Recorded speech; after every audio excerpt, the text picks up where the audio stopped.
All right, guys, I am jumping right into this. So today, well, I shouldn't say today because this took me a few days to complete. Um, but I am working on, I would call it a faux picture rail molding because this is not actual picture rail molding. Um, However, I just found something that I liked that was a lot more affordable. You saw there it was $8.58 for an 8 foot piece. I did have to buy four of them, so I thought this was an affordable project to complete. And don't mind my hair. I honestly feel like I think this day I went from rotting on the couch to okay, get up, don't be lazy today, get something done, and so that was the result of that. Okay, I'm gonna be very candid and honest. I was excited to get this project done. However, it was challenging. You know, my house is older. It was built in the 80s, and it's hard to get things level in this house. So you'll see me using a level, but it just was not the way to go to get my trim nice and even. Here I'm just kind of showing you the cuts that I had to make for the small parts on the fireplace. So I did have to, even though I'm showing you my work, I actually had to redo this twice. So I had to like pull it off of the wall until I finally realized I was just being stubborn and I really wanted to use my level, trying to make things perfect, but I realized, and you'll see later, I had to use a strip. So I just had to measure like from the ceiling to that curtain rod that I had on the front part of my living room, and it was 10 inches and 7/8. So that's what I went ahead and measured for the pieces that I had to redo and re-adhere to the wall. So believe me, it pained me to add the extra holes, but I'm glad I redid it and made it look a lot better. You can see right here, you know, this was my first go at it trying to use the level, and it is crooked. It's hard to see for perspective's sake, like when I'm up 9 feet in the air, it's hard to see how crooked it is, but when I came down, I'm like, wow, that's crooked. So I fixed it, and I did fix it before I added this piece right here.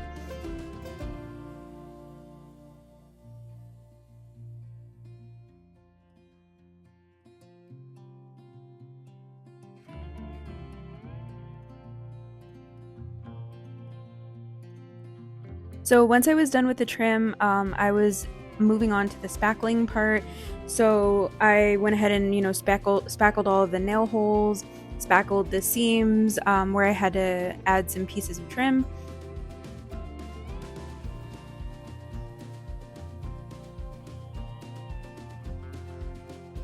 And then I let that spackle dry and for a few hours, and I went ahead and, you know, sanded everything nice and smooth.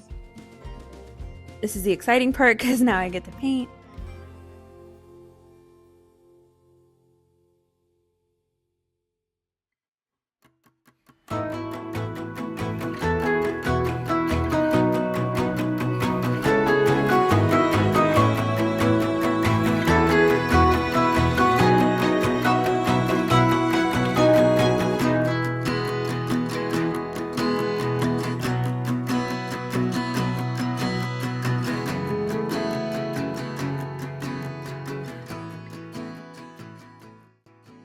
Oh my gosh, I want to apologize for all the flashing that you see. It's the fan going and then the light. I do apologize for that. It was challenging, again, working so up high for this part of the project that I was working on. But I should have thought to like turn that fan off so at least it wasn't flashing like that. So I apologize, but I hope you still enjoy the footage of me sweat. I was sweating. I was actually at this point, I was like hustling to get this part done. Because my son had basketball practice that I had to take him to. Also, I did want to mention I would love to put trim on the ceiling part.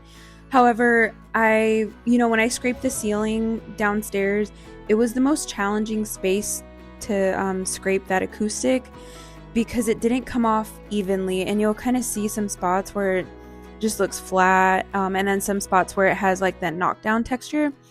So I would like to go over that and like those spots and fix it and make it look more even at some point.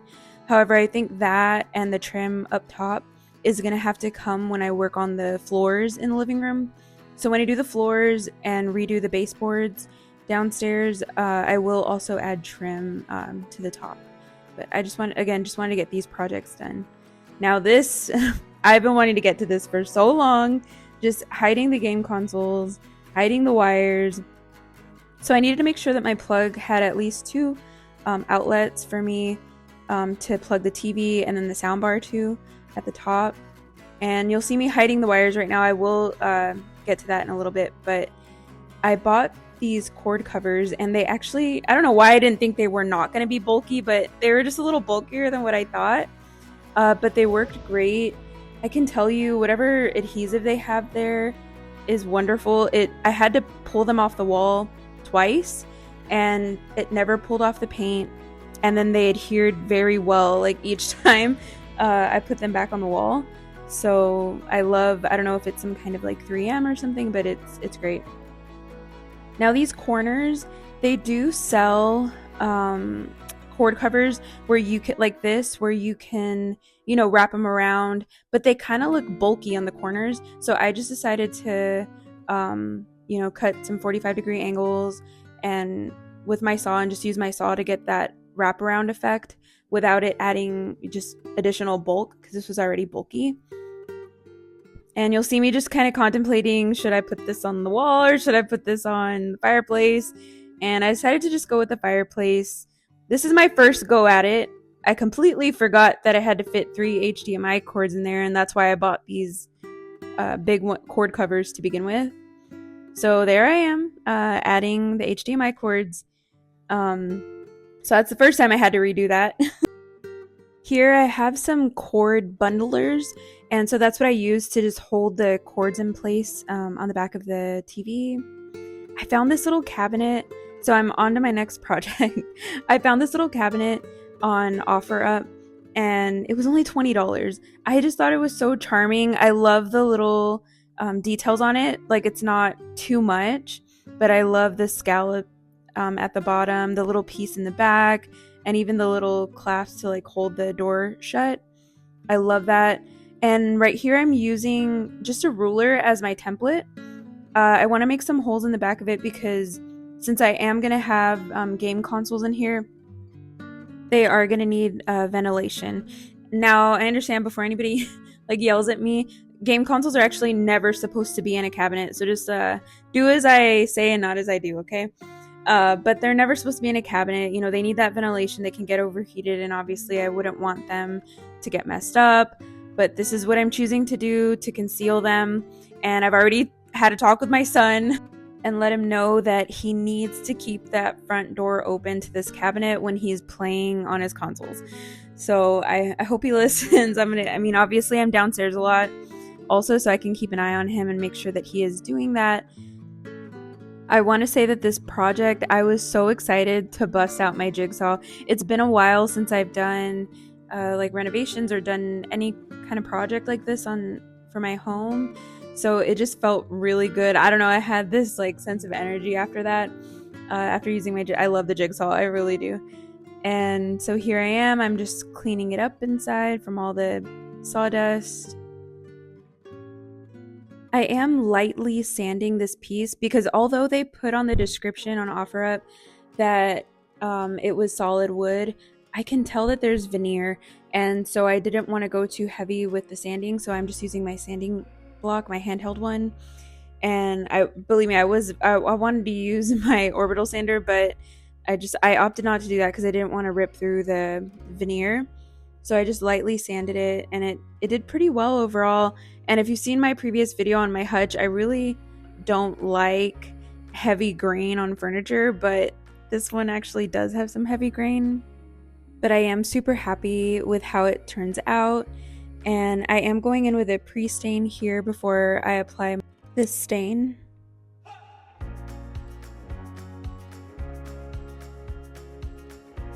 I wanted to just use a stain that I had on hand, so I had this dark walnut, and it looks scary at first, and that's why I wiped it back right away. However, you are supposed to let the stain sit for about 10 to 15 minutes and then wipe it back. but I wiped it back and I loved it. I only had to apply it once. I did not have to reapply, and I was really happy with the finish.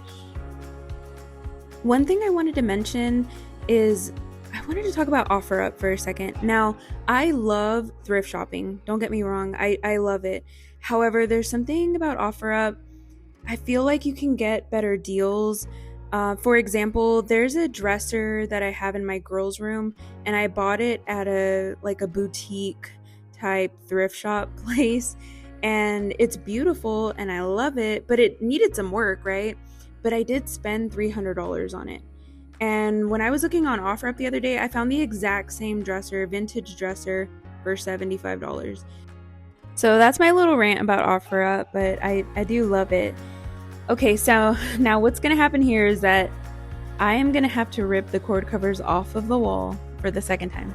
So what happened was my HDMI cords were not long enough, and that's why I needed to use that box inside of the cabinet to prop up the game consoles. But I went ahead and ordered 2 10-foot HDMI cables from Amazon, and then I also ordered a new plug slash like surge protector for the consoles, because before the cord that I had only had 3 outlets on it, and I needed more. I needed at least 4 outlets on it, so I purchased a new one of those. So here I am undoing this again, and see, this is the second time I'm ripping them off the wall, and I can tell you it didn't pull off any of the paint. They're amazing. I really do like these cord covers, with the exception of, like I mentioned, they are bulky, but they get the job done, and I needed it anyway. I mean, I can't get smaller ones just for the amount of cords I had to fit in there.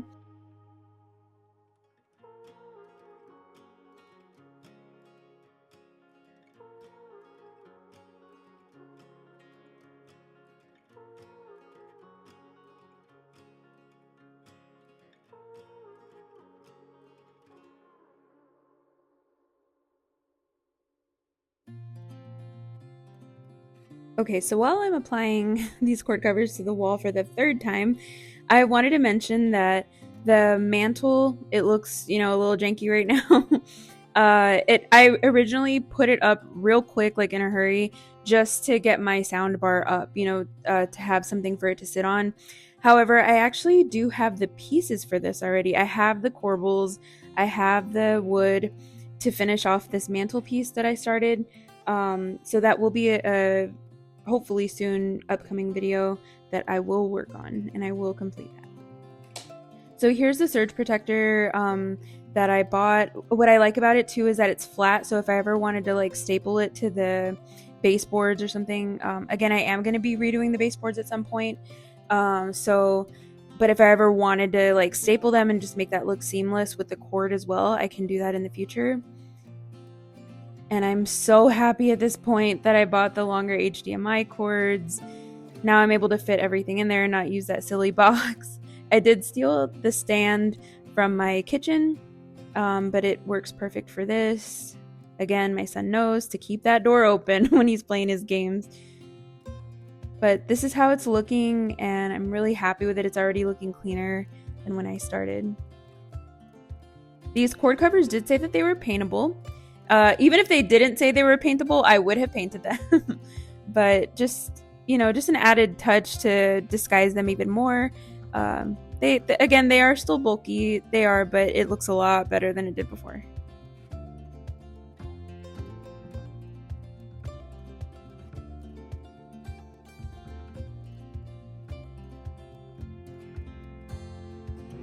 So now I get to the fun part. I get to hang some artwork. I shouldn't say artwork. I should just say I'm hanging a frame. But my thought process here was to bring it to kind of hit the top of like where the hutch hits the wall, which is 29 inches from the picture rail molding.